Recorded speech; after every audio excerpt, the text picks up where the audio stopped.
after a little bit of use, that's what happens to your polishing mop. You see all these little bits and pieces sticking out here like that.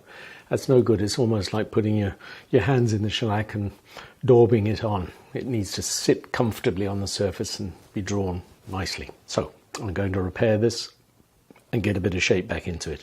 So first of all, I'm going to put it into some methylated spirits, take the thick off. There we are, so that there's very little shellac left in it.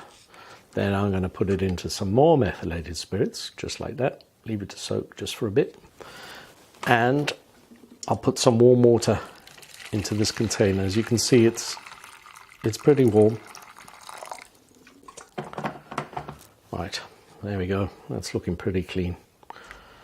So what I'm going to do is to take off the surplus of the methylated spirits, and then I'm going to put it into the warm water. And that'll just relieve the tension in the fibres. Squirrel hair, incidentally. You'll see it'll just ease itself into a shape now. Just leave it there just a little bit longer. That cloudiness is the methylated spirits going into solution, plus a little bit of the shellac. Right, so now what I'm going to do is, I've got a dry cloth, and I'm just going to take most of that water away at the same time as creating that shape you can see there. There we are. It's still nice and warm, and I'm going to get rid of some of that water that's in there now, just so that it evaporates quickly. I'm going to put a little bit of methylated spirits on it. That's going to take some of the water out. And I'm going to get the cloth again. I'm going to shape the brush. And then I'm going to leave it to dry.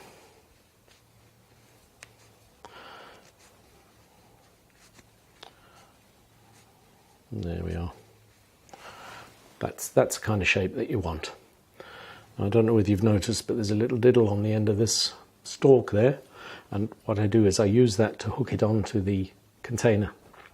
Incidentally, that container is 35 years old. Its predecessor emptied its contents all over me from a ladder, and it went in my hair.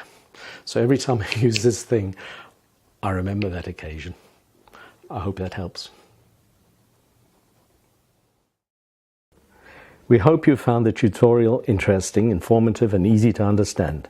If you would like to learn more about French polishing, please look at our other furniture restoration modules covering topics including furniture reviving, staining and patination. Feel free to check out some of our other courses, kits and learning options in jewellery, sculpture, gilding and furniture restoration. We welcome your feedback and any questions you may have.